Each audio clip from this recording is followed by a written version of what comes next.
Hello and welcome to the Neurodivergent Social Work Voices campaign. I am Florence Smith, the neurodivergent social worker and your host. If you've stopped in to listen, there must be a reason why. Maybe it's to listen to and learn from the first-hand experiences of neurodivergent, or as I like to call us, neurosparkly social workers, on how you can create a neuro-inclusive workplace. Or maybe you're seeking advice from other neurodivergent social workers about what works for them. Whatever your reason, it's nice to have you here, because for 1 month we will hear from 19 neurosparkly social workers. The conversations will explore 19 journeys, 19 unique neurological profiles, and 19 tips for other neurosparkly social workers. So, why has this campaign been launched? Well, it's been done with the vision to raise awareness, share knowledge, celebrate neurodivergence, as well as increase representation of neurosparkly social workers across the profession. You can find us everywhere from students, social work assistants, frontline professionals, educators, and managers. Today, I'm talking with Karen, an autistic and ADHDer social worker. Hello, Karen. Hello. Hiya, Karen. I was wondering if you could tell me a little bit about your current and previous roles that you've had in social work. Yes, so I currently work as an advanced practitioner, lead social worker in the NHS. I've been doing this role for about probably about a year now. Prior to that, I've worked in children's mental health service, and I do some adult mental health work as well.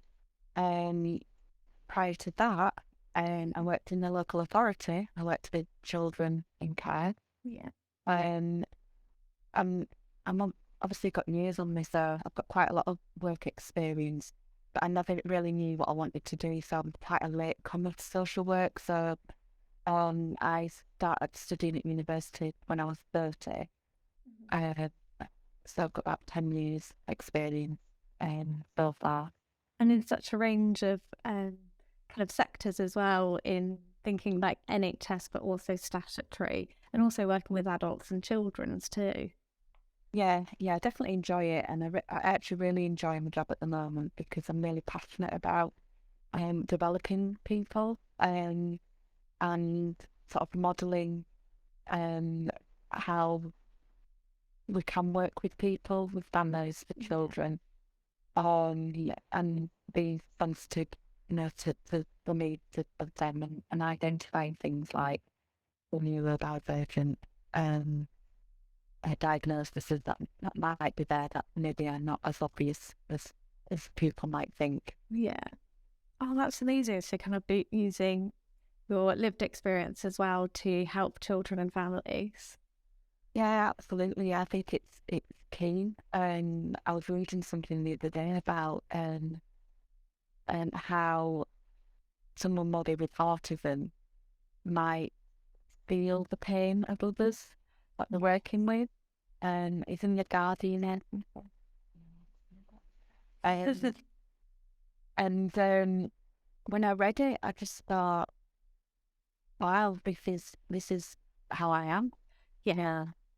This is really how I am, and why. When we think about burnout in social work because of the stuff that we deal with, but maybe it's more than that for some of us because we do actually take on the pain of something, the situation and what's going on for somebody. And I just really sort of felt like I connected with that a lot. So that's something I've never read before. And I guess it's not something that's so commonly known in kind of general terms, but also in social work. So when we think of well-being, it really does kind of emphasize that importance of why we need to raise awareness about being neurosparkly social workers, because actually there's an extra layer of support that could be offered to us, or an extra layer of consideration of actually how might the world that we interact with impact us differently to a neurotypical social worker, for example. Yeah, totally agree with that. And obviously we're all different anyway, but it's working out kind of what you need for yourself, what is comfortable for you. And also you can share some of that with the people that you work with, in terms of, when you start thinking of ideas, you think that where families are struggling, we might come up with some ideas that have worked for you, might not work for them, but might be worth a try. Well, understanding where some things might not be working either, and being able to give that kind of extra compassionate layer of actually, I understand what it feels like to be in a pivot sometimes and not be able to kind of get out of that. So understanding where that might happen to other people too. Yeah, it kind of works both ways, isn't it? So it's quite a good additional skill to have. Oh, definitely. It's an extra sparkly tool in our social work toolbox, I always think. Yeah, and we should be proud of it. So I was wondering if you could tell me a little bit about how your brain sparkles, or a little bit about how your brain works. Yes, no, I'm not overly confident. I don't like to be the centre of attention, so I've got maybe the autism bit and the sort of conflicting with each other all the time. But yet in some areas I will be, and if I'm really passionate about something, I'll challenge, or I'll find out more about something. I'll get involved in it. But in terms of how things work for me, I'm quite a logical person most of the time. In my work mainly, I'm very organised. My handbag tells a different story, because that's chaos.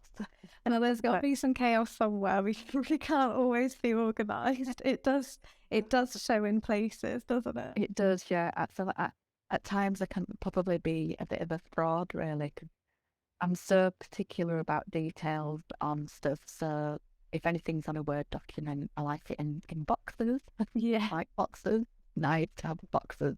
It tidies it all up for me. And I don't like sort of bright lighting. I like to be sitting in lower lighting. Yeah. That can be difficult sometimes when you're kind of hot desking and stuff.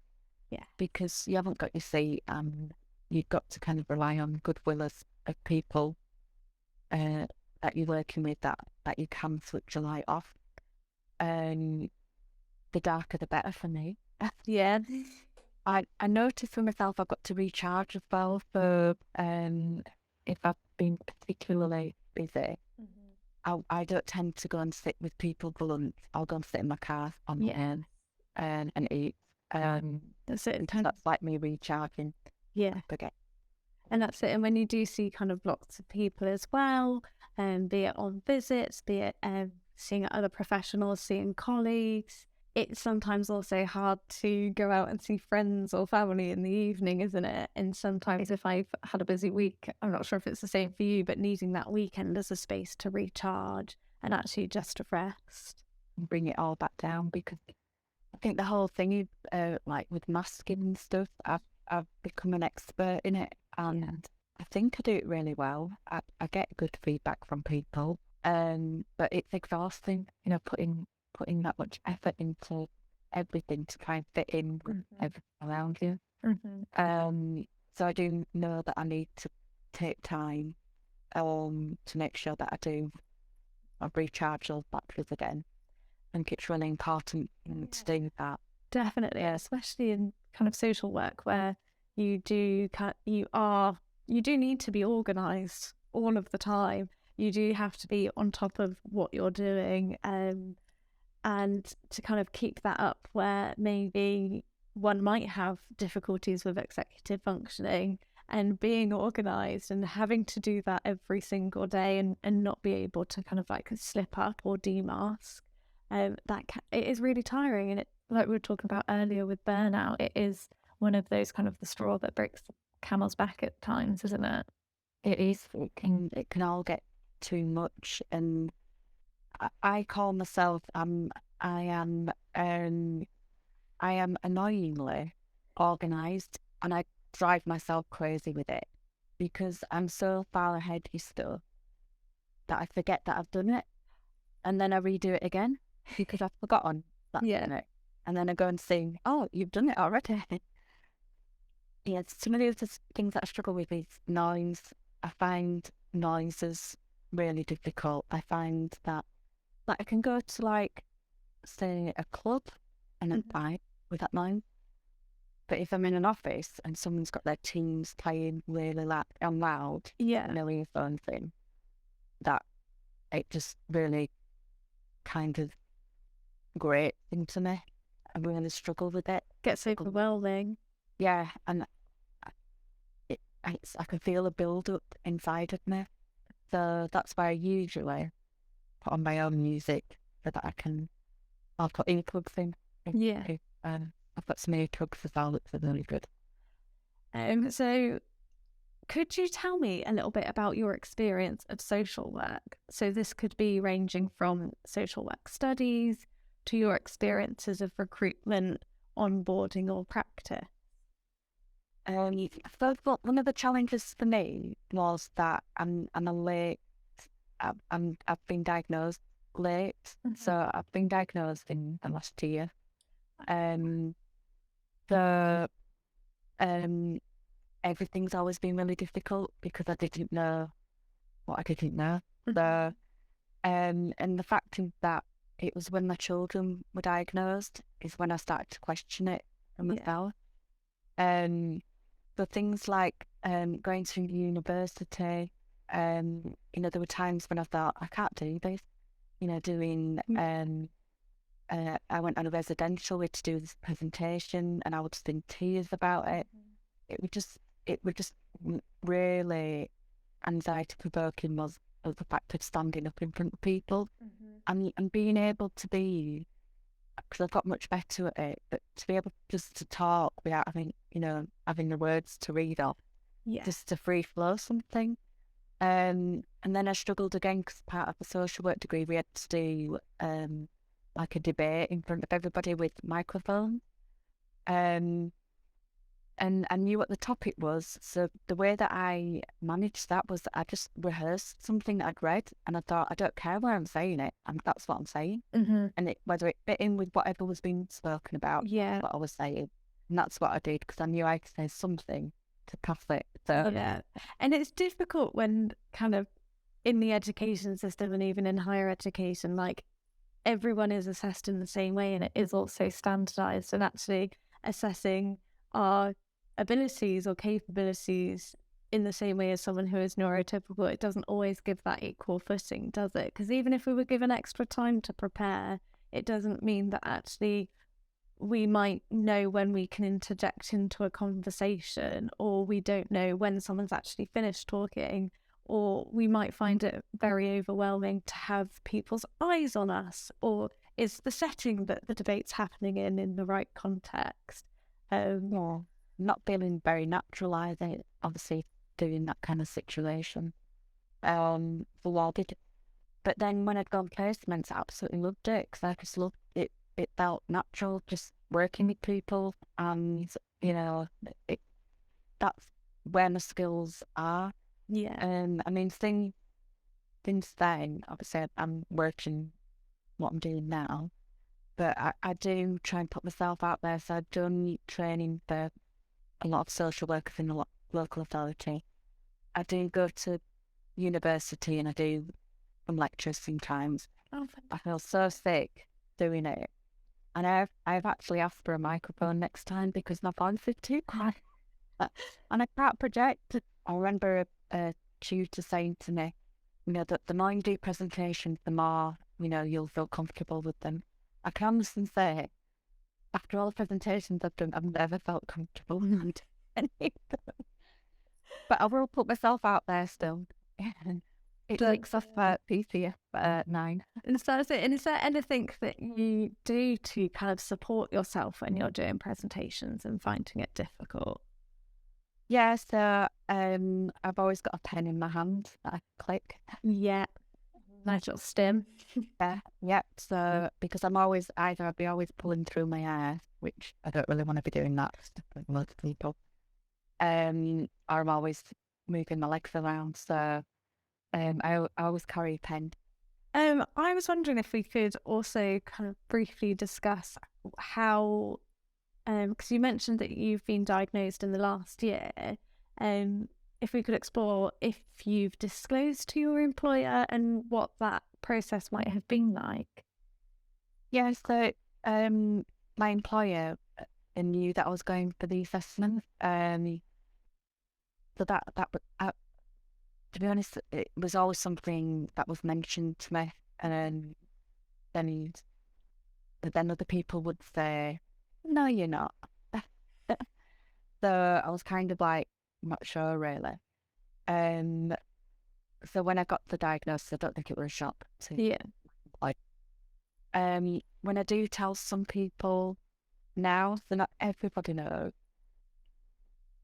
I don't think I've quite got to the total comfort stage. I'm hoping that's going to come soon. Yeah. Some people are in disbelief because I think because I'm so organised and I don't seem to struggle. That's because I mask. Yeah. That's it. And it's sometimes the myths as well and misconceptions about being neurodivergent too. And I think especially around ADHD and people thinking, oh, it's just hyperactivity. And it's like, Is that going to run around? mm-hmm. I've been doing that all day. But yeah, I think like in some ways I kind of feel sad that it wasn't anything that was picked up in my younger years. Have you seen any good practice from your current employer that you feel would be helpful to share? Yeah, so our employer, we've got a network, and there's a particular focus on neurodivergent. I think there's a task group for it as well. Yeah. So they've been feeding in stuff. So for example, the laptop home screen could change colour of that now, so it's not like too bright. Yeah. There's other things that I've looked at in terms of reading, and it's probably really good for lots of neurodivergent people. But there's an app, and I just cannot remember for the life of me now what it is, but it bolds some of the letters. So when you read it as a neurodivergent person, you read it faster than what you can read. And when I tried it myself, it was like, oh my gosh, because I can't read stuff. I've got to have a break every 2 minutes. That network sounds absolutely fantastic, and it's something that I've kind of hoped that where I work would take on, but is one of those kind of small, well, maybe not small because it's small in effort but big in significance in terms of having that peer support, and that ethos of nothing about us without us can make such a difference to creating a neuro-inclusive environment as an employer, but also as colleagues as well. Yeah. Just sharing experience and things that work for you as well, that you will do with families. It's about trying to understand ourselves better and find different ways of making things a bit easier for us. How has being neurosparkly influenced your practice? So I know we spoke a little bit earlier about how it can add an extra layer of compassion to our kind of social work lens and our world. But I was just wondering, has it influenced your practice in any other ways? I think using a lot of creative ideas and work with people on, like with young people that really do struggle to communicate their feelings. I mean, yesterday, for example, we got some paper out and some paint, and we were flicking paint on paper and cried it all over me and all over me. And it was just trying to think about ideas about, sort of building up relationships. That's Not always just that stopping at each other and it can have to be clinical, and and it just trying to find that little in route with people. Definitely. And I think that's where my ADHD probably comes into play a little bit, just with, let's get all the paint out and just cover ourselves in paint. Let's split up some balloons and draw a portrait of each other on it, and just that kind of thing, really, just to help them feel more relaxed, to be able to talk and shit. And that's some of the stuff. Does it feels like the intersection of the kind of creative mind, but also the lived experience of actually knowing how overwhelming it is going to a new place where you've never been there before. You might not know what the environment's like. What does it look like? Is it going to be bright? Is it going to be hot? Is it going to smell? Who's the person? How am I going to recognize them? And all of those kind of unwritten social rules that can hit us like a train as well. So thank you for sharing that. I'll move on to the last question, if that's okay. Yeah. What advice would you give to other neurosparkly social workers? I'd strongly recommend that they join the groups that we've got, or depending on, that's within our trust, obviously not everybody's got those groups, but if there's somebody that's quite sort of passionate about it, you could start something yourself. I think it's been great that the things that have come up since I've been in a group, not just sharing, sort of information, but meeting people, and getting to know what they're doing, their jobs, and it's all that kind of networking that's always a bit difficult sometimes. Mm-hmm. Then people in different areas of your work, and I suppose not being afraid to ask for reasonable adjustments if you need them. It can be hard I think it's hard sometimes to define what you actually need, because you're doing your job, and obviously if you're trying to be a perfectionist like me, if there's one thing wrong, then I'm not happy with it. Someone else might be happy with, that'd be fine. I'm all right with that. But trying to work out strategies, and maybe your managers can help with that, just in terms of, if that's fine, what you think's fine, don't even give it a second thought. Is that reassurance as well? Without things, I think, and having a fidget ring, I think it is good. The things with the pockets are really good. I'm not very good with having things that you need that are separate from me, because it goes into my handbag. Oh, get lost. My handbag's just a mess. Was there anything that you wanted to talk about today that maybe haven't had the opportunity to explore within the question? Probably only that. For me, a diagnosis has helped me personally so much.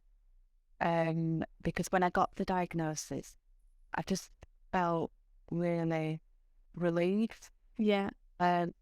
Because I've had to work hard for everything I've got. I'm not good at academic stuff. I had to work so hard to do my assignments and stuff. Everything's been really difficult.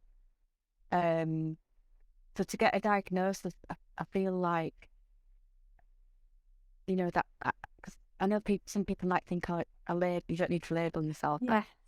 It just makes me feel I can understand myself. And actually, some of the spinning that I was, masking, I sit and rock quite a lot of time, but then I'm team meeting, someone might message me and say, "Oh, you're rocking," and then I'd stop, and then I'd be really mindful of it. So I'd be like, "Me can't rock."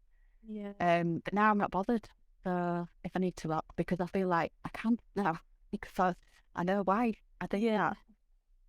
Karen, thank you so much for giving your time to celebrate neurodivergence and social work and sharing your experiences. And thank you to everyone who has listened. If you are interested in learning more about neurodivergent social workers and neuroinclusion, please check out the Neurodivergent Social Worker website and the British Association of Social Workers Special Interest Group.